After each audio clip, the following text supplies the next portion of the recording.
Hello, welcome back dear students. Welcome back to our e-learning sessions. These e-learning sessions initiated by Sri Vidyadis Vidya Sankul, inspired by Dr. G.M. Sudaria sir.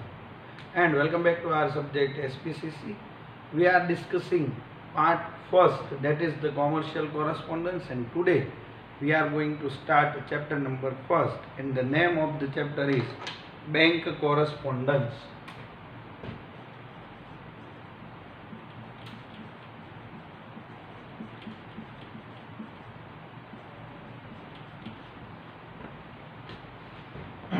So in bank correspondence, basically first of all, let us discuss about the board's blueprint. હવે ઘણી વખત આપણા માઇન્ડમાં એવો question આવે કે board blueprint શું છે. આમ તો તમે 12th સ્ટેન્ડર્ડના સ્ટુડન્ટ છો એટલે તમને ખબર જ છે કે બોર્ડ એક એક્સપેક્ટેડ બ્લુપ્રિન્ટ આપતી હોય છે કે મેજોરિટી આ ચેપ્ટરમાંથી આવા ક્વેશ્ચન્સ આવી શકે છે. 99% કેસમાં બોર્ડ છે બ્લુપ્રિન્ટ જ ફોલો કરે છે અને બ્લુપ્રિન્ટ પ્રમાણે જ પેપર સેટ કરતી હોય છે, પણ ક્યારેક એ થોડું ઘણું બાયફર્ગેશનમાં ક્યાંક મિસ્ટેક થતી હોય અથવા તો કોઈ પેપર ચેકર છે એ પોતાની રીતે સેટઅપ કરતા હોય તો 1% એવા ચાન્સ છે. તેમ છતાં આપણે એ 1%ને નિગ્લેક્ટ કરશું અને બાકીના 99% છે એને ફોકસ કરી અને જોશું. તો બોર્ડ બ્લુપ્રિન્ટ એવું કહે છે કે chapter number first, the name of the chapter is bank correspondence, એમાંથીને એક એમસીક્યુ હશે. એટલે સમજો તમે તો ચેપ્ટર ફર્સ્ટની અંદર એમસીક્યુ હોય તો ઓબ્વિયસલી ફર્સ્ટ એમસીક્યુ જે પણ હશે એ ચેપ્ટર નંબર ફર્સ્ટ બેંક કોરસ્પોન્ડન્સમાંથી હશે. પછી સેક્શન બી 1 માર્ક્સમાં કાંઈ નથી પૂછાતું, સેક્શન સી 2 માર્ક્સમાં પણ કાંઈ નથી, સેક્શન ડી 3 માર્ક્સમાં પણ કાંઈ નથી પૂછવાનું, સેક્શન ઈ 4 માર્ક્સ એમાં પણ કાંઈ નહીં, અને સેક્શન એફ 5 માર્ક્સનો ક્વેશ્ચન છે એમાં 1 ક્વેશ્ચન હશે, વેરી લોંગ ક્વેશ્ચન, એટલે ટોટલ 6 માર્ક્સ. હવે તમે જો જે લોકોનું એકચ્યુઅલમાં ઇન્ટરેસ્ટ એરિયા છે અથવા તો જેમને તરત બધું સમજાઈ જતું એને તરત ખબર પડશે કે જે એમસીક્યુ છે એની થિયરિકલ પોર્શનમાંથી આવશે અને જે 5 માર્ક્સનો ક્વેશ્ચન છે એ ઓબ્વિયસલી કે લેટર્સમાંથીને આવશે. તો જનરલી એક લેટર એવો આવશે જે ફર્સ્ટ ચેપ્ટરમાંથી હશે અને ઓબ્વિયસલી 5 માર્ક્સનો હશે, એટલે તમે જસ્ટ ઇમેજિન કે એ થવાથીને તમને સૌથી પહેલાં 5 માર્ક્સ છે એ ગ્રેબ કરવાની કેટલી બધી ઓપોર્ચ્યુનિટી છે. જો તમે સેક્શન એફ જોશો તો 5 માર્ક્સની અંદર એ લોકો 5 લેટર્સ પૂછતા હોય,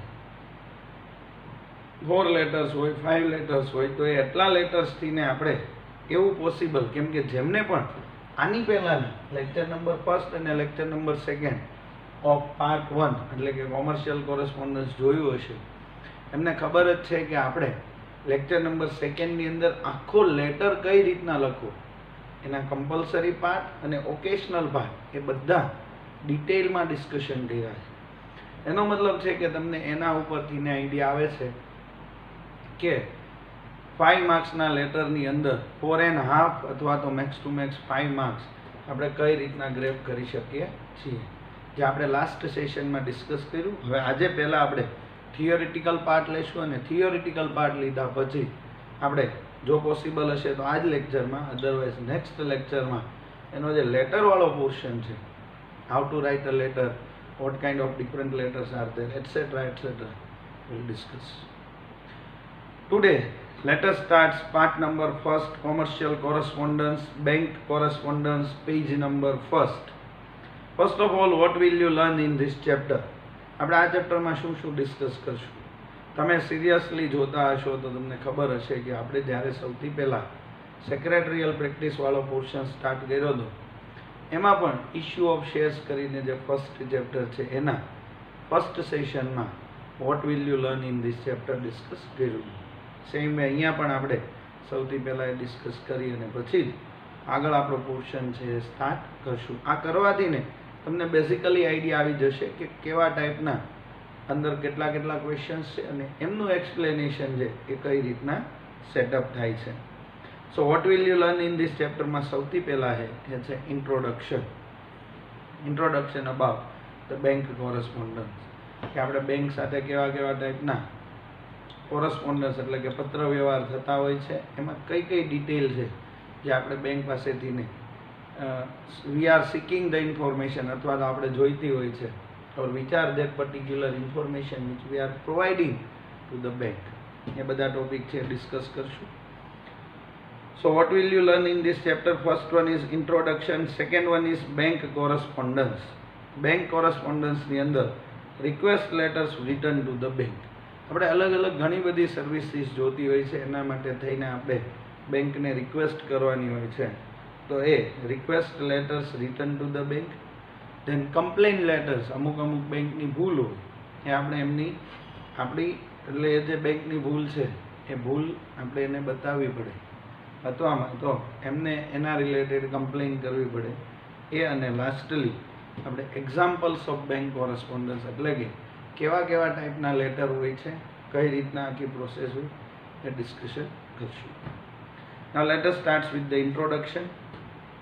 Bank is an integral part of trade and commerce, economic dealings and financial management of any nation.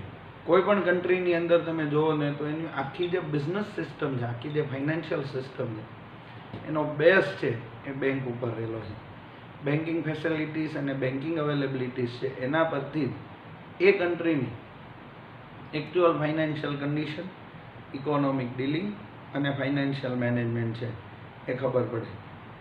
From the common man to a big industrialist, from an actor to a politician, every person takes the services of bank. અને એમાં પણ બીજેપીનું ruling આવ્યા પછી 2014 પછી જ્યારથી એમને જનધન યોજના start કરી 2016 પછીથી ને હવે બેંક છે એ બહુ મોટો ઇન્ટિગ્રલ 2014 થી જ જનધન યોજના સ્ટાર્ટ થઈ ગઈ છે. એ પછીથી આપણે જોઈએ તો બેન્કિંગ છે ઇન્ટિગ્રલ પાર્ટ થઈ ગયો છે. પણ અહીંયા એનું ઇમ્પોર્ટન્સ સમજાવવા માટે તમને શું કીધું, ફ્રોમ અ કોમન મેન, એક નોર્મલ સિટીઝન જે હજી પુઅર છે એને પણ એક જનધન અકાઉન્ટ ઓપન કરાયું છે, અને અત્યાર સુધી ગેસની subsidy, scholarship, pension, unemployment allowance આ બધું જ એ બેંક અકાઉન્ટમાં રિસીવ કરે છે. એટલે કોમન મેન ટુ ઇન્ડસ્ટ્રીયાલિસ્ટ, કોઈ પણ બિગ ઇન્ડસ્ટ્રીયાલિસ્ટ હોય, હવે એને આઈપીઓ લાવવો હોય કે ડિબેન્ચર થ્રુ મની એક્યુમ્યુલેટ કરવી હોય કે બેંકમાં એને કેશ ક્રેડિટ કે ઓવરડ્રાફ્ટ જોતો હોય, તો આ કોઈ પણ સંજોગોમાં એને બેંકની ફેસિલિટી છે એ જરૂરી છે. From an actor to a politician, કોઈ પણ ટીવી કે પછી મોટો આપણે કહીએ બોલિવૂડ કે હોલિવૂડ એક્ટ્રેસ હોય કે કોઈ પણ પોલિટિશિયન હોય, પછી લોકલ લેવલ કોર્પોરેટર હોય કે પછી પ્રાઇમ મિનિસ્ટર હોય, બધાને બેંકની સર્વિસની જરૂર પડે છે. Every person takes the services of banks. The functioning of banks reveals the economic condition of any nation. કોઈ પણ કન્ટ્રીની ઇકોનોમિક કન્ડિશન તમારે સમજવી હોય, તમારે જાણવી હોય, તો તમે એની બેન્કિંગ સિસ્ટમ જોવો, તમે એની બેન્કિંગ સિસ્ટમ સમજો, એટલે તમે ઇઝીલી એ કન્ટ્રીની ઇકોનોમિક કન્ડિશન્સ જાણી શકશો. Bank perform two main functions, to provide finance and to receive money. એટલે સૌથી પહેલાં આપણે ત્યાંથી સ્ટાર્ટ કરીએ તો બેંકના મેઇન બે ફંક્શન્સ કેવા? મેઇન છે to receive money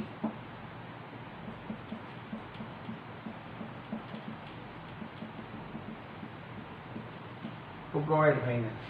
two receive મનીમાં બેંક ઘણા બધા નાના નાના સ્મોલ હાઉસ હોલ્ડ છે, સ્મોલ બિઝનેસમેન છે, અને કેટલાય બધા એવા અલગ અલગ લોકો છે જેની પાસેથી through savings accounts, current account, fixed deposit account, recurring deposit અકાઉન્ટથી ફંડ એક્યુમ્યુલેટ કરે છે.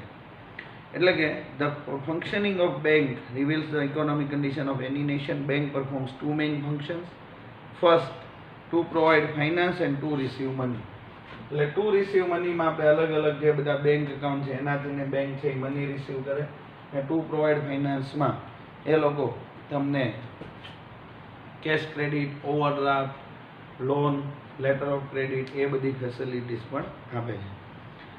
Along with various services, bank provide ultra modern facilities such as online and mobile banking facilities. Normally તમે રૂટીન બેંક વિઝિટ કરો ત્યાં જઈને money deposit કરો, money withdrawal કરો કે કોઈ પણ ફિઝિકલ રિક્વેસ્ટ થ્રુ એક્ટિવિટીઝ કરતા હોય, બધી એક્ટિવિટીઝ છે એ ટ્રેડિશનલ એક્ટિવિટી છે.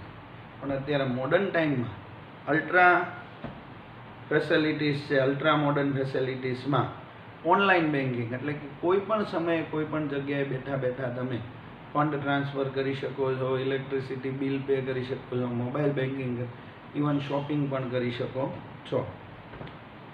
As a result banking facilities have become speedier and customer oriented. એટલે જે પહેલાં હેક્ટિક થતું હતું ને બધું, કે રોજ રોજ બેંકમાં જવાનું ને ચેક ડિપોઝિટ કરવા જવાનું, મની વિડ્રોવલ કરવા જવાનું, અથવા તો આપણે કોઈને ચેક લખ્યા હોય તો બેલેન્સ ચેક કરવાનું, સો મેની થિંગ્સ, એ બધામાંથી ને હવે આપણે નીકળી ગયા. અને હવે જે ફેસિલિટી થઈ ગઈ છે એ કસ્ટમર ઓરિએન્ટેડ, એટલે કે આપણા બેટરમેન્ટ માટે થઈને સારામાં સારી આપણને ફેસિલિટી મળે એ માટે થઈ ગઈ છે. The reserve bank of India formulates rules of all the banks such as nationalized banks, cooperative banks, private bank, industrial banks and agricultural banks to regulate them. આપણે બધા જ તે ઇકોનોમિક્સમાં ચેપ્ટર નંબર 4માં બેન્કિંગ એન્ડ મોનેટરી પોલિસીમાં જોઈ લીધું કે reserve bank of India is the apex bank of India which frames the rules and regulations and policy for each and every bank.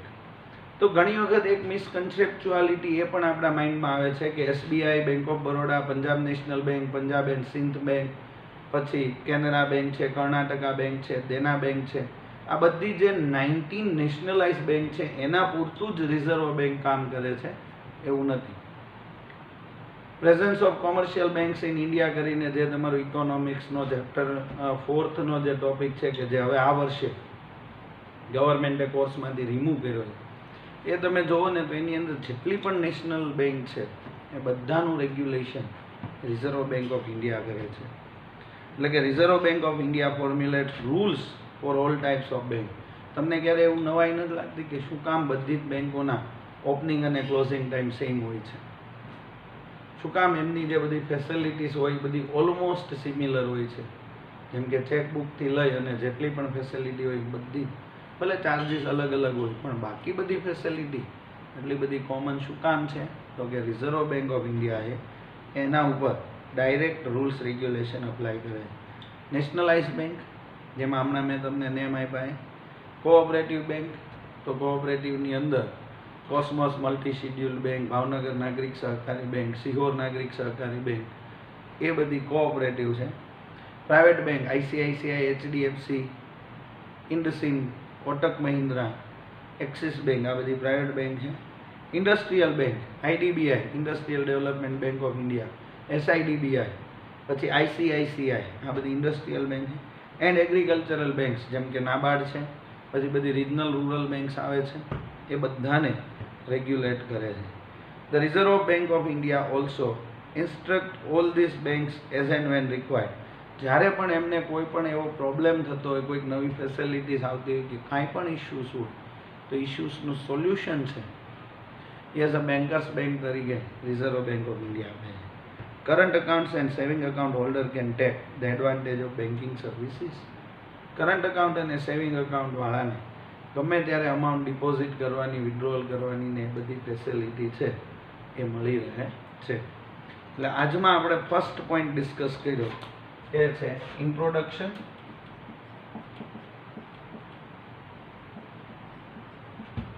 Now second point is bank correspondence. જે name છે તે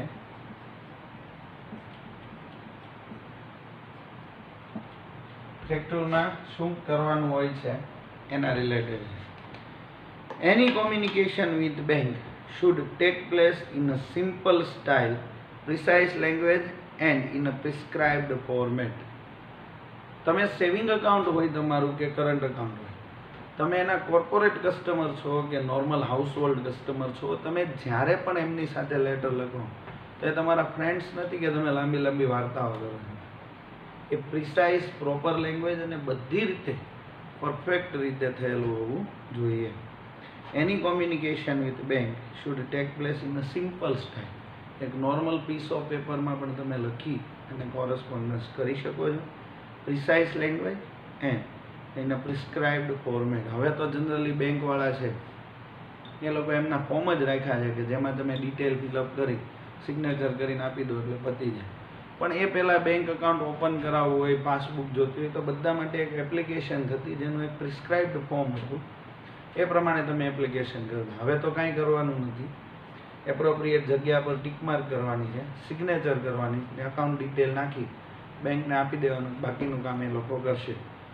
પણ તેમ છતાં તમે જ્યારે પણ લેટર કરો છો ત્યારે એની સ્ટાઇલ, લેંગ્વેજ અને ફોર્મેટનું ધ્યાન રાખવાનું છે.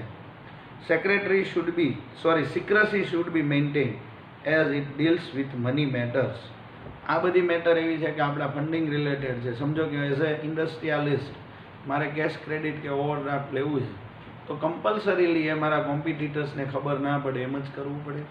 એટલા માટે સિક્રસી મેન્ટેન કરવી જરૂરી છે. Precision and punctuality are highly needed in bank correspondence. કયા કયા વર્ડ યુઝ કરવા, કેવી રીતના વર્ડ સેન્ટેન્સ, વર્ડ ફોર્મ્યુલેશન કરવું, એ પ્રિસાઇઝનેસ છે. અને પંક્ચ્યુઅલિટી, ક્યાં ક્યાં કઈ કઈ જગ્યાએ ફૂલ સ્ટોપ, ઇન્વર્ટેડ કોમા એ બધું આવે છે એ ધ્યાનમાં રાખવાનું છે. In the bank correspondence the account number and the type of account means saving or current account should be clearly mention. Basically જ્યારે લેટર લખતા હોઈએ છીએ ત્યારે જેમ લાસ્ટ ટાઈમ વાત થઈ હતી કે બોડી ઓફ ધ લેટરમાં ફર્સ્ટ પેરા છે કે ઇન્ટ્રોડક્ટરી પેરાગ્રાફ હોય તો એમાં તમારું સેવિંગ અકાઉન્ટ છે કે કરંટ અકાઉન્ટ છે, કોના નામનું છે, કયા નંબરનું છે, કઈ બ્રાન્ચમાં છે, આ બધી સ્પેસિફિક જે ડિટેલ છે એ તમારે કમ્પલસરી એની અંદર મેન્શન કરવાની રહેશે. એટલા માટે એ પણ કીધું છે કે in the bank correspondence the account number and the type of the account means saving or current account should be clearly mentioned. Another important thing is that the date must be written in the letter. જે ડેટે તમે letter લખો છો same date તમારે લેટરમાં લખવાની છે. As and when any amount to be mentioned in the bank correspondence then it should be written in figures as well as in words. ઘણી વાર કેવું થાય કે મેં આવી રીતના આમ 20,000 લખીને મોકલાયો, હવે કોઈ છે ને આગળ 1 કરી નાખે તો 1,20,000 થઈ ગયું, બરાબર છે. અથવા તો આ 20,000 હોય તો કોઈક પાછળથી 0 ઉડાડી તો 2,000 થઈ ગયું. આવું ઘણું બધું થઈ શકે. એટલા માટે તમારે compulsory words and figure rupees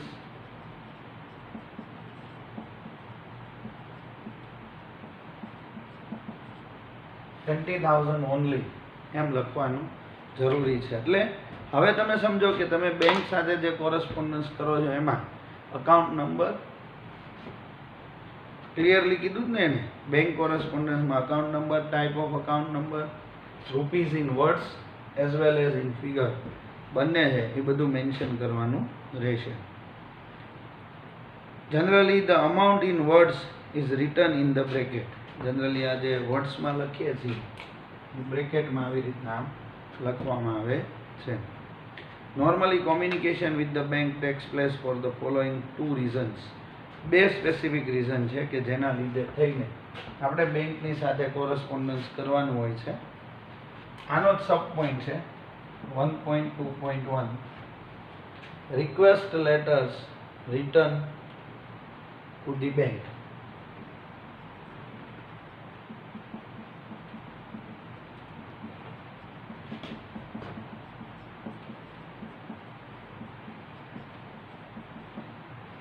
કઈ કઈ વસ્તુ માટે આપણે બેંકને રિક્વેસ્ટ કરીએ છીએ? First, letter return to open an account. આપણે સેક્રેટરીયલ પ્રેક્ટિસમાં પણ એ ડિસ્કસ થયું હતું કે ગમે ત્યારે તમારે એસ્ક્રો અકાઉન્ટ ઓપન કરવાનું હોય કે શેર કોલ અકાઉન્ટ ઓપન કરવાનું હોય એના માટેનો એક રિક્વેસ્ટ લેટર પ્રિસ્ક્રાઇબ્ડ ફોર્મેટની અંદર આપણે બેંકને સબમિટ કરવાનો છે. હવે જો કે એ નીકળી ગયું છે એની જગ્યાએ એક ફિક્સ ફોર્મ આવે છે જે તમારે ફિલઅપ કરી અને બેંકમાં સબમિટ કરવાનું. Second, letter return to stop payment of the check. તમારાથી ભૂલમાં કોઈકને ચેક અપાઈ ગયો છે અથવા તો બિઝનેસમાં ઘણીવાર એવું થતું હોય કે મેં એક પર્સનને ચેક આપી રાખ્યો છે કે જો ભાઈ હું 19 ડેઝ સુધીમાં પેમેન્ટ ન કરું તો તારે આ ચેક નાખીને તારી અમાઉન્ટ છે કે તારે લઈ લેવાની રહેશે. હવે ઇન ધ કેસ કે મેં 19 days પહેલાં પેમેન્ટ કરી દીધું ને મેં સામેવાળી પાર્ટીને એમ કીધું કે તમે ચેક હવે રિટર્ન મોકલાવી દો કેમ કે મેં પેમેન્ટ કરી દીધું છે, એમને એવું કીધું કે ચેક મિસપ્લેસ થઈ ગયો છે, અથવા તો કોઈ રીઝનથી ને તમે આપેલો ચેક છે એ ક્યાંય પણ મિસપ્લેસ થયો અને એ અકાઉન્ટ પેઈ નથી, એટલે કે ગમે ત્યારે એનો મિસયુઝ થઈ શકે એમ છે, એવા સંજોગોમાં તમારે એ પર્ટિક્યુલર ચેક નંબર છે સ્ટોપ પેમેન્ટની રિક્વેસ્ટ આપવાની. એટલે ક્યારેય પણ એ ચેક જો વિડ્રોવલ માટે આવશે તો બેંક એક્સેપ્ટ કરશે નહીં. Letter return two gate overdraft. Obvious છે કે આપણા અકાઉન્ટમાં જેટલી અમાઉન્ટ છે એ કરતાં વધારે અમાઉન્ટ વિડ્રો કરવા માટેની ફેસિલિટી જોતી હોય તો આપણે બેંકને એની માટે પ્રિસ્ક્રાઇબ્ડ ફોર્મેટમાં એપ્લિકેશન કરવી પડશે. Letter return to close an account. ક્યારેક કોઈક સંજોગોમાં આપણે બિઝનેસ બંધ કરી દીધો છે અથવા તો સેવિંગ અકાઉન્ટની હવે લોંગર રિક્વાયરમેન્ટ નથી, અથવા તો જે વ્યક્તિના નામનું અકાઉન્ટ છે એમની ડેથ થઈ ગઈ છે, ઇન્સોલ્વન્ટ થઈ ગયા છે, તો આ બધા કેસીસમાં આપણે અકાઉન્ટ ક્લોઝ કરવું પડે, એની પણ એપ્લિકેશન હોય છે. અત્યારના મોડર્ન ટાઈમમાં દરેક બેંક પાસે બેંક ક્લોઝર ફોર્મ હોય છે, તમારે ખાલી સિગ્નેચર કરીને આપવાનું છે, બાકીની પ્રોસેસ એ લોકો કરી દે. પણ આપણે એવું જ ધારીને ચાલવાનું કે આ એકેય ફોર્મ અવેલેબલ નથી અને બધી વસ્તુ માટે આપણે બેંકને છે રિક્વેસ્ટ કરવાની છે, એના માટે થઈને આપણે રિક્વેસ્ટ લેટર જોઈએ. 5th one, letter return to open a demat account. Demat account is a dematerialized account or dematerialization account where the shares of a particular person or a company will be credited. એટલે કે જે તે company છે એના share credit કરવા માટેનું demat account છે. Generally બધી બેંક અત્યારે જેટલી પણ બેંક છે એ બધી ડીમેટ અકાઉન્ટ છે એ પોતે પણ રાખે છે, એટલા માટે થઈને આપણે ડીમેટ અકાઉન્ટ ઓપન કરવું હોય તો પણ એમને લખવાનું છે. Next another second row or column, letter written to get educational loan. તમને એ નહીં ખબર હોય પણ જો તમારી ફાઇનાન્શિયલ કન્ડિશન પ્રોપર નથી અને તેમ છતાં તમારે ફર્ધર સ્ટડીઝ કરવી છે અને એના માટે લોન રિક્વાયર્ડ છે તો તમે જનરલી બેંકને પાસેથી એજ્યુકેશનલ લોન લઈ શકો છો. આ જે એજ્યુકેશનલ લોન છે એ at the end of your studies and when you starting to earning એ ટાઈમે તમારે ઇન્સ્ટોલમેન્ટમાં રીપે કરવાની હોય છે. એના વિશે તમારે ડિટેલ ઇન્ફોર્મેશન જોતી હોય તો તમે કોઈ પણ નજીકની બેંક પાસે જશો તો એ તમને વધારે સારી ઇન્ફોર્મેશન આપી શકે. પણ અહીંયા આગળ આપણે એ જોશું કે રિક્વેસ્ટ લેટરમાં એજ્યુકેશનલ લોન માટે થઈને પણ આપણે રિક્વેસ્ટ લેટર કરી શકીએ છીએ. Next, letter return two gate locker facility in the bank. ઘણી વખત તમારા વેલ્યુએબલ્સ, ઇમ્પોર્ટન્ટ ડોક્યુમેન્ટ્સ છે, ઓર્નામેન્ટ્સ છે, એ બધું ઘરે રાખવું સેફ ના હોય.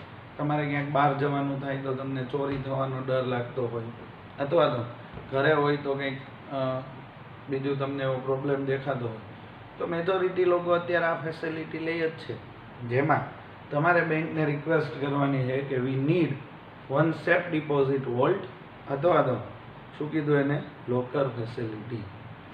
એ લોકર હોય છે ને 2 કીઝથી ઓપન થતું હોય છે. એક કી છે એ બ્રાન્ચ મેનેજર પાસે હોય અને બીજી કી તમારી પાસે. બેમાંથી એક મિસિંગ હોય ને તો એ અકાઉન્ટ ઓપન, એ લોકર ઓપન ના થાય. સૌથી પહેલાં તમારે લોકર ઓપન કરવા જવું હોય બેંકમાં, એટલે ત્યાં જઈને એમને ઇન્ફોર્મ કરવાના કે આ લોકર છે અને અમારે ઓપન કરવું છે. એટલે મેનેજર તમારી સાથે આવે, પહેલાં એની કી લગાવી અને ખોલે, પછી તમારે તમારી કી લગાવીને ખોલવાનું, પછી લોકર ઓપન થાય. જો એકલો બેંક મેનેજર હોય તોય લોકર ઓપન ના થાય, એકલા તમે હો તો પણ ના થાય. એટલે આટલી સિક્યોરિટી છે લોકરની અંદર મળે છે. Letter return two gate facility of credit card, debit card, ATM card. Generally હવે તો બધા જ બેંક અકાઉન્ટ ઓપન કરીએ સાથે સાથે ડેબિટ કમ એટીએમ કાર્ડ આપી જ દે છે. તેમ છતાં જો ક્યારેક આપણે ઇનિશિયલ ટાઈમમાં એટીએમ કાર્ડ કે ડેબિટ કાર્ડ ન લીધું હોય તો ડ્યુ કોર્સ ઓફ ટાઈમમાં તમારે એમની પાસેથી ક્રેડિટ કાર્ડ, ડેબિટ કાર્ડ કે એટીએમ કાર્ડ લેવું હોય એમને રિક્વેસ્ટ લેટર મોકલવો પડે છે. Last one is a letter return to inform the loss of credit card, debit card or ATM card. Possible છે કે મારું ડેબિટ કાર્ડ કે ક્રેડિટ કાર્ડ પડી ગયું હોય કે એટીએમ કાર્ડ, તો મને ડર રહ્યા કરે કે જે વ્યક્તિને મળશે મારા અકાઉન્ટમાંથી વિડ્રોવલ કરી શકશે. તેવા સંજોગોમાં જેવું એ મારું ખોવાય છે, મને જેવી ખબર પડે છે એવું તરત જ મારે બેંકને ઇન્ફોર્મ કરી દેવાનું રહેશે અને રિક્વેસ્ટ લેટર આપવાનો રહેશે. હવે ઘણાને એવો પ્રશ્ન થાય કે સર આપણી પાસે કાર્ડ નંબર તો હોતો નથી.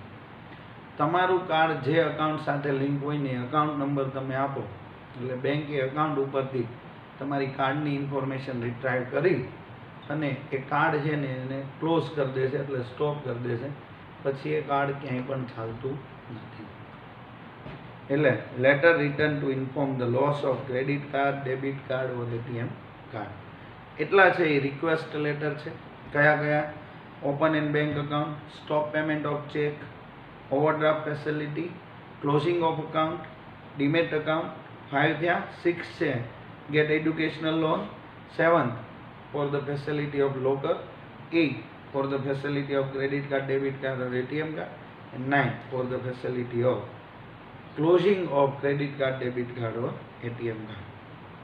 Now next, after that, next one is complaint letters returned to the bank. આ બધા રિક્વેસ્ટ લેટર્સ છે. હવે અમુક બેંકનું નેગ્લિજન્સના લીધે થઈને આપણે લોસ સફર કર્યો હોય તો એના માટેનો complaint letters return to the bank.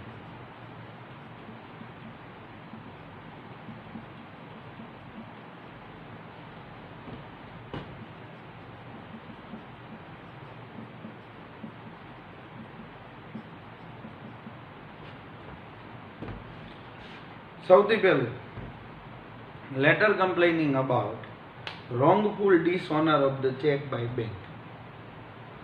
સમજો કે અત્યારે મિસ્ટર વી અને મિસ્ટર આર આમ બે વ્યક્તિ છે. વી નામની વ્યક્તિએ આર ને ચેક આપ્યો હતો એક ફિક્સ અમાઉન્ટનો કે આ તમારી બિઝનેસ અમાઉન્ટ. બેઝિકલી વી એટલે મારું નામ છે, આર મારા બ્રધરનું નામ છે. તો મેં મારા બ્રધરને બિઝનેસ ટ્રાન્ઝેક્શન માટે થઈને ચેક આપ્યો હતો જે એને એની બેંકમાં ડિપોઝિટ કર્યો, પણ બેંકે ડિસઓનર કરી દીધો, એટલે કે રિટર્ન કરી દીધો. હવે તમને ખબર જ છે કે રિટર્ન થવાના ઘણા બધા રીઝન હોય છે. સૌથી પહેલું રીઝન છે ઇનસફિશિયન્ટ બેલેન્સ. મેં એને 1 લાખનો ચેક આપ્યો પણ અકાઉન્ટમાં 80,000 જ બેલેન્સ છે, એટલે રિટર્ન થશે. સેકન્ડ રીઝન છે ઇમ્પ્રોપર સિગ્નેચર. થર્ડ રીઝન છે mismatch between figures and words. આ બંને વચ્ચે મિસમેચ હોય. ફોર્થ રીઝન છે સ્ટેલ ચેક, એટલે કે એની ડેટ છે એ જતી રહી હોય. પીડીસી હોય તો હજી વાંધો ન આવે, સ્ટેલ ચેક હોય. આ બધા રીઝનથી ને એને મારો ચેક એ ડિસઓનર કરી શકે છે, એટલે કે એની અમાઉન્ટ દેવાની લોકો ના પાડી શકે છે. આ શોર્ટ એન્ડ સ્વીટ છે. પણ ઘણા બધા સંજોગો એવા પણ બનતા હોય છે કે બેંકની ભૂલના લીધે થઈને એને ક્યારેક મારો ચેક આમનામ ડિસઓનર કરી નાખે. સે ફોર એક્ઝામ્પલ 1,05,000 બેલેન્સ હતી, 80,000 રૂપીસ છે એની અકાઉન્ટમાં નોર્મલ પડ્યા હતા અને 25,000ની સ્વીપિંગ એફડી હતી. સ્વીપિંગ એફડી એટલે શું? તો કે એ બેંકની એક ડિપોઝિટ જ છે, પણ એમાં એવી ફેસિલિટી હોય છે કે જ્યારે પણ બેંકની જે ઓરિજિનલ અમાઉન્ટ છે એ પૂરી થઈ જાય તો પછી સ્વીપિંગ અકાઉન્ટમાંથી ને ફંડ છે એ નીકળવાનું છે.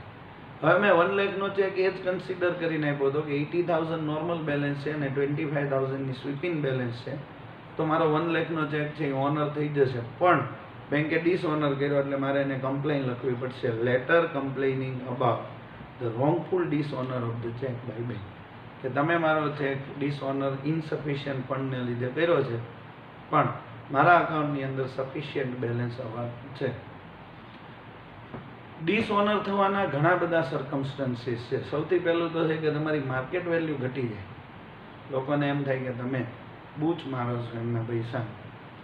સેકન્ડ એ થાય કે જેના અકાઉન્ટમાંથી ને રિફંડ થયો હોય એને 350 રૂપીસ અને જેને થયો હોય, સમજો કે મારામાંથી થયો એટલે મને 350 અને મારા બ્રધરને 150, ટોટલ 500નો એક્સપેન્સ આવે. આ બધા સંજોગોથી બચવા માટે આપણે એમને કમ્પ્લેન કરવી પડે. Second, letter drawing attention towards the error in the bank statement or passbook. અમુક અમાઉન્ટ ક્રેડિટ થયું પણ પાસબુકમાં રિફ્લેક્ટ ન થયું, અમુક અમાઉન્ટ ડેબિટ થયો એ પણ રિફ્લેક્ટ ન થયું, ક્યારેક ખોટી અમાઉન્ટ થઈ ગઈ. સે ફોર એક્ઝામ્પલ મેં 13,961 ભર્યા હોય તો એ લોકોએ ભૂલમાં 13,661 691 ક્રેડિટ કરી દીધું. તો સમજો આમ સીધો 300 જેવો ફંડનો પ્રોબ્લેમ આવે. હા, તો ઘણા બધા એક્ઝામ્પલ છે. તો ક્યારેક રોંગ એન્ટ્રી થઈ ગઈ હોય, ક્યારેક એન્ટ્રી જ ના થઈ, તો એના માટે થઈને કમ્પ્લેન કરવી પડશે. And last, letter complaining about the rude behaviour of bank employees. એમાં અમુક સ્પેસિફિક આપણે કહીએ ને PSU છે, પબ્લિક સેક્ટર બેંક, કે જેમાં આવી રીતનું રૂડ બિહેવિયર ઓફ એમ્પ્લોઈઝ છે એ કોમન છે. અને એમાં જેટલાના પણ બેંક એકાઉન્ટ હશે એ બધાએ ફેસ કર્યું હશે. તો એની કમ્પ્લેન પણ આપણે કરી શકીએ છીએ. એટલે આ તો ઇન્ટ્રોડક્શન. પછી આ 1.2 બેંક કોરસ્પોન્ડન્સ. હવે 1.3 એની અંદર આપણે એક્ઝામ્પલ્સ ઓફ બેંક કોરસ્પોન્ડન્સ જોશું. એટલે કે હવે લેટર વાળો પોર્શન છે એ શરૂ થશે.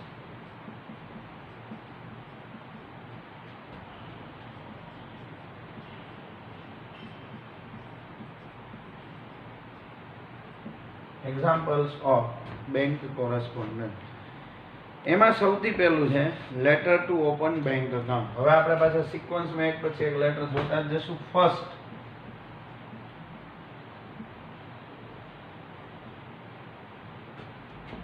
Letter to open bank account. Normally no letter is written to open a bank account. હવેના સમયમાં કે જ્યાં આગળ બેંક છે એ તમને પ્રિસ્ક્રાઇબ્ડ ફોર્મેટ વાળું ફિક્સ એક ફોર્મ આપે છે, તો આપણે લેટર લખવાની જરૂર નથી. પણ પહેલાં જ્યારે એવા ફોર્મ અવેલેબલ નહોતા અને બધું મેન્યુઅલ સિસ્ટમથી વર્ક ચાલતું, ત્યારે તમારે કમ્પલસરી એપ્લિકેશન કરવી પડતી કે normally no letter is written. હવે કોઈ લેટર નથી. Applicant has to fill in the prescribed form. તમને જે ઇન્ફોર્મેશન અકાઉન્ટ ઓપનિંગ ફોર્મમાં આપી છે એ તમારે ફિલઅપ કરવાની છે. એ પણ આપણે આપણી જાતે નથી કરી શકતા.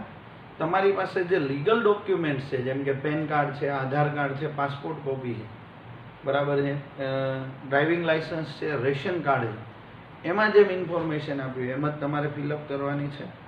Applicant has to fill in the prescribed form. Information is to be provided along with required documents. જે તે રિક્વાયર્ડ ડોક્યુમેન્ટ્સ છે એને ધ્યાનમાં રાખીને આપણે ઇન્ફોર્મેશન પ્રોવાઈડ કરવાની રહેશે. The filled form is to be submitted to the bank. અને પછી એ ફોર્મ છે એ આપણે બેંકમાં સબમિટ કરવાનું છે. The bank scrutinises the form. એ પહેલાં આખું જ ફોર્મ ચેક કરશે, એની એક એક ડિટેલ સાચી છે કે નહીં જોશે. એટલે તો તમે સમજો કે બેંક KYC માગે છે. KYC means know your customer. જ્યારે તમે બેંક અકાઉન્ટ ઓપન કરવા માટેની એપ્લિકેશન કરો છો, એની સાથે તમે જે ડોક્યુમેન્ટ અટેચ કરો છો, જેમ કે પેન કાર્ડ છે, આધાર કાર્ડ છે, ડ્રાઇવિંગ લાઇસન્સ છે, રેશન કાર્ડ છે, પાસપોર્ટ છે, તો એને એ લોકો સ્ક્રુટિનાઇઝ કરશે. The bank scrutinizes the form and asks the applicant to deposit a minimum amount and opens the account. Generally જેટલી પણ પ્રાઇવેટ બેંક છે એ બધી મિનિમમ 10,000 બેલેન્સ તમને કહે છે કે તમે ઓપન કરાવો. પબ્લિક સેક્ટર છે એ 5,000, 3,000, 1,000 એ જેવી રીતની દરેક બેંકની ફેસિલિટી હોય એટલી અમાઉન્ટ ડિપોઝિટ કરી અને અકાઉન્ટ ઓપન કરવા માટે થઈને તમને રિક્વેસ્ટ કરે છે. એટલે સૌથી પહેલાં બેંકમાં જવાનું, એની પાસેથીને બ્લેન્ક ફોર્મ લેવાનું, એમાં બધી ડિટેલ ભરવાની, ડોક્યુમેન્ટ અટેચ કરવાના, બેંકને આપવાનું, એ ચેક કરે, એમ કે ઓકે આ તમારું અકાઉન્ટ ઓપન થાય છે, તમે પહેલાં આટલી અમાઉન્ટ આ અકાઉન્ટમાં ડિપોઝિટ કરી દો, એટલે આટલી અમાઉન્ટ આપણે ડિપોઝિટ કરી દેવાની. Study the following form and everything will be clear. હવે તમે ફોર્મ જોશો એટલે તમારી બધી જ વસ્તુ છે એ તમારા માઇન્ડમાં આવતા બધા જે ક્વેશ્ચન્સ છે એ બધા ક્લિયર થઈ જશે. આની અંદર પણ આ લોકોએ 4 પેજનું ફોર્મ આપ્યું છે. આપણે થોડું થોડું જોઈએ, બાકીનું તમે ડિટેલમાં જોઈ લેજો અને કંઈ ડાઉટ હોય તો પૂછજો. સૌથી પહેલાં બેંક અકાઉન્ટ ઓપનિંગ ફોર્મ. એમાં account opening form four individual, એટલે કે નોર્મલ વ્યક્તિ કે જેને સમજો કે કોઈ સેવિંગ્સ કે કોઈ નોર્મલ સિટીઝન છે, હાઉસહોલ્ડ છે, એ ઓપન કરવા માગે. બ્રાન્ચ સમજો કે SBI છે, તો આખા ભાવનગરમાં એની 35 બ્રાન્ચીસ હોય, તો તમે કઈ બ્રાન્ચમાં અકાઉન્ટ ઓપન કરવા માગો એ બ્રાન્ચ નેમ છે. ફોર એક્ઝામ્પલ પાનવાડી, કાળાનાળા, પછી કાળિયાબીડ બ્રાન્ચ છે, વાઘાવાડી રોડ બ્રાન્ચ છે, તો એ બ્રાન્ચ નેમ લખો. ડેટ, તમે જે ડેટ એપ્લિકેશન કરો છો એ. અકાઉન્ટ નંબર અને બ્રાન્ચ આલ્ફા એ બંને અકાઉન્ટ નંબર છે, બ્રાન્ચ આલ્ફા છે, સ્કીમ કોડ છે, એ બધું બેંક ભરશે. એ તમારી પાસે હજી અત્યારે ડિટેલ હોતી નથી.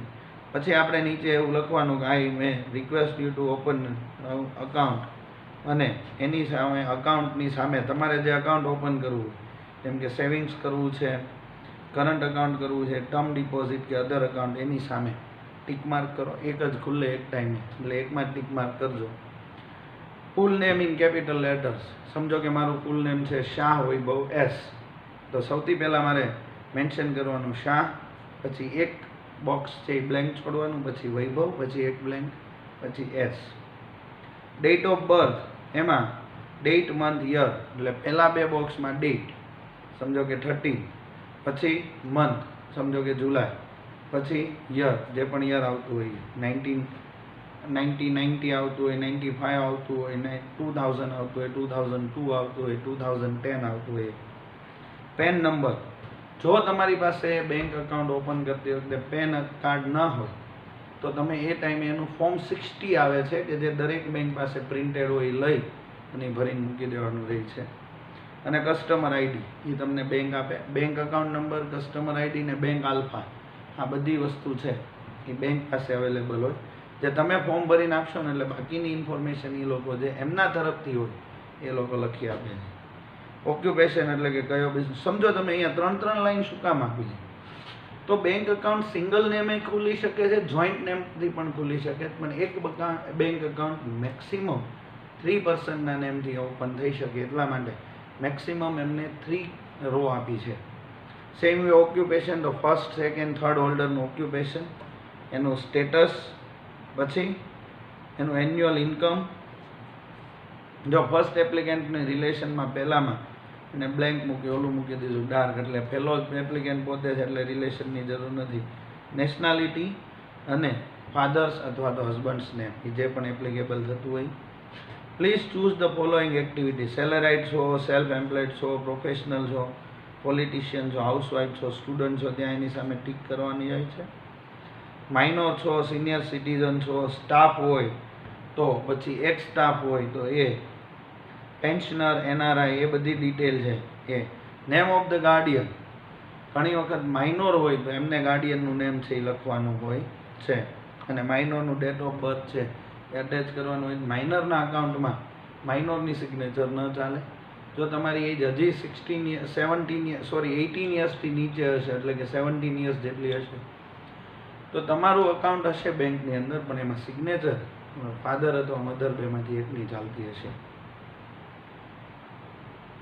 રિલેશનશિપ વિથ માઇનર, માઇનરની સાથેની તમારી રિલેશન છે, father, mother, legal father mother હોય, ડીફેક્ટો હોય, એ બધું. In case of legal Guardian, Guardian જો બેંકથી એપ્લાય કરવામાં આવ્યા હોય, કોઈ પણ કોર્ટે તમને લીગલ ગાર્ડિયન આપ્યા છે, સમજો કે કોઈ ઓર્ફેન છે તો એને ઓફનેજ હાઉસમાંથી ને જ્યારે એને અડોપ્ટ કરવામાં આવ્યું, જો એ અડોપ્ટેડ સન કે ડોટર હોય તો એને માટે થઈને કોર્ટથી લીગલ ગાર્ડિયન આપ્યા હોય અને લીગલ ગાર્ડિયન છે એની જે કોર્ટનો ઓર્ડર હોય એમાં અટેચ કરવાનું રહેશે. Name and address of the employer, જ્યાં તમે જોબ કરતા હો એ. Opening instructions, self. હવે સમજો કે અકાઉન્ટ એક જ વ્યક્તિના નામે છે તો એ સેલ્ફ હોય. 2 વ્યક્તિના કે 3 વ્યક્તિના નામે છે તો આઈધર ઓર સર્વાઈવર, એટલે 3માંથી કોઈ પણ એક સિગ્નેચર કરે તો ચાલે. ફોર્મર ઓર સર્વાઈવર, કાં તો પહેલાંનું અથવા તો પછીનું. જોઈન્ટલી 3 અથવા તો 2 જણ સિગ્નેચર કરે તો જ ચેક ચાલે. એનીવન ઓર સર્વાઈવર અને અધર્સ, એવી રીતનું બધું હોય છે. કઈ ફેસિલિટી જોવે છે તો કે ચેકબુક જોવે છે, statement of account passbook through જોવે છે, પોસ્ટ થ્રુ જોવે છે કે એ ઇન્ટરનેટ બેન્કિંગ હોય તો એના રિલેટેડ, પછી ડેબિટ કમ એટીએમ કાર્ડ હોય જોતું હોય તો એ બધું ટીક માર્ક કરવાનું રહેશે. એવી જ રીતના બધી એની ઇન્ફોર્મેશન છે, જેમ કે એના રેસિડેન્શિયલ એડ્રેસ છે, કોમ્યુનિકેશન એડ્રેસ છે, પરમનન્ટ એડ્રેસ છે, એ બધું. તમે કઈ વસ્તુ અધર ઇન્ફોર્મેશનની અંદર તમારું એજ્યુકેશન કેટલું છે, non matric, SSC, HSC, post graduate, એ બધું લખવાનું. Monthly income, expected turnover, salaried હોય તો કેટલી સેલેરી, પ્રોફેશનલ હોય તો કયું, બિઝનેસ હોય તો એ. ડિક્લેરેશન આપવાનું કે આ સિવાય મારે આ બેંકમાં અહીંયા આગળ અકાઉન્ટ છે. ટર્મ્સ કન્ડિશન્સ બધી રીડ કરી અને નીચે ત્રણેય જણાએ સિગ્નેચર કરી લેવાની છે. આવી રીતના એની અંદર નોમિનેશન ફેસિલિટી, કેવાયસી એપ્લિકેશન અને બધું થઈ અને પેજ નંબર 5 સુધીમાં આપણે bank opening account information form છે એ ડિસ્કસ કર્યું. તમે જોઈ લેજો, એમાં જે પોઈન્ટ ના સમજાય પૂછજો. મોસ્ટલી 99% કેસની અંદર તમને બેંક ઓપનિંગ અકાઉન્ટ પૂછવાનું ફોર્મ પૂછવામાં આવતું નથી, સીધા લેટર નંબર 2 થી જ પૂછવામાં આવે છે. તેમ છતાં એની બેઝિક ઇન્ફોર્મેશન આપણને હોવી જરૂરી છે, એટલા માટે થઈને અહીંયા આગળ આપ્યું છે.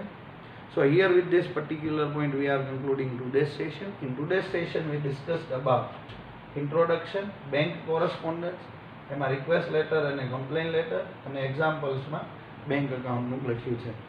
જે ફર્સ્ટ પેજ ઉપરનું જેટલું પણ છે, જેમ કે ઇન્ટ્રોડક્શન, બેંક કોરસ્પોન્ડન્સ, એમાં આ બંને પોઈન્ટ ખાસ, કેમ કે આ સૌથી મોસ્ટ ઇમ્પોર્ટન્ટ છે. ક્યારેક એનું મગજ ફેરવે તો આ પૂછવાના બદલે 5 માર્ક્સમાં આ પણ પૂછી લે. એટલા માટે થઈને આટલી વસ્તુને ધ્યાનમાં રાખીને હું તમને રિક્વેસ્ટ કરીશ કે આજે વન ટાઈમ લખી અને સબમિટ કરી દેજો અને સમજી લેજો, અને જે ના સમજાય એ તમે બધા ડાઉટ્સ ભેગા કરી અને ગમે ત્યારે પૂછી શકો છો. So here we concluding today's session. Have a nice day. Thank you very much class.